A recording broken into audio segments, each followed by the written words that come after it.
Scary station पेश करता है खूनी भेड़िया, जिसके लेखक हैं प्रेम कौशल।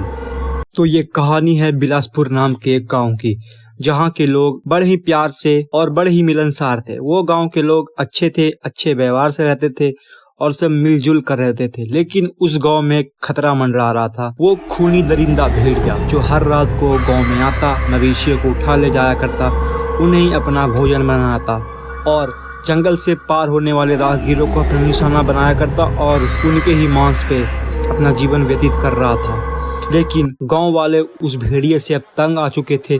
उन्होंने यह ठान लिया कि अब उस भेड़िए को मरना होगा। वो भेड़िया अब जीवित नहीं रहना चाहिए।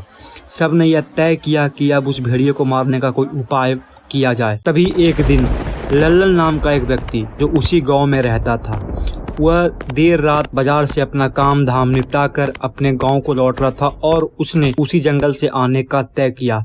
तभी उसने देखा कि झाड़ियों से कुछ आवाज आ रही है, झाड़ियां हिल रही हैं। तब वो उधर गया। तब उसने देखा गांव के सारे लापता लोग उसी जगह मरे पड़े थे। उनकी लाशें चिथड़ी हुई पड़ी थी, कोई लाशें टंगी पड़ी थी तो किसी के सर किसी के पैर अलग हुए पड़े थे। तभी अचानक लल्लन ने देखा कि उसकी तरफ कोई बढ़ रहा है। ये क्या हो रहा है? मुझे यहाँ से निकल जाना चाहिए। भागो जल्दी यहाँ से, वरना वह भेड़िया आ जाएगा।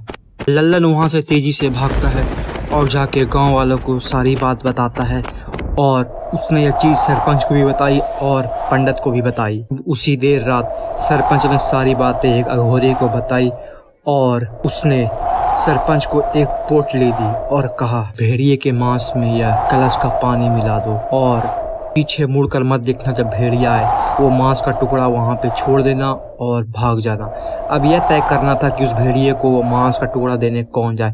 तभी लल्लन बोलता है, इस भेड़िए को तो मैं ही मारूंगा। सबने जैसा पंडित जी और अघोरी ने बताया, सबने लल्लन का साथ दिया और जंगल के एक छोर पर खड़े हो गए। तभी लल्लन हाथ में एक तलवार लेकर और अघोरी के बताए मांस का टुकड़ा लेकर जंगल में गया और उसने वह मांस का टुकड़ा फेंक दिया। तभी अचानक से भेड़िए की गुर्राने की आवाज आई और लल्लन की तरफ तेजी से झपटा। तभी लल्लन वहां से जोर से भागा और उसने बोला, बचाओ बचाओ, और बोलते बोलते वह गांव वालों के पास पहुंच गया। तभी गांव वालों ने पहली बार उस भेड़िए को देखा। विकराल रूप, खूनी दांत, गंदे पंजे और अजीब सी मुस्कुराहट उसके चेहरे पे। वह मांस का टुकड़ा देखा और उसकी तरफ वह झपट पड़ा जैसे उसने क्या ही पा लिया हो उस खाने को देख के।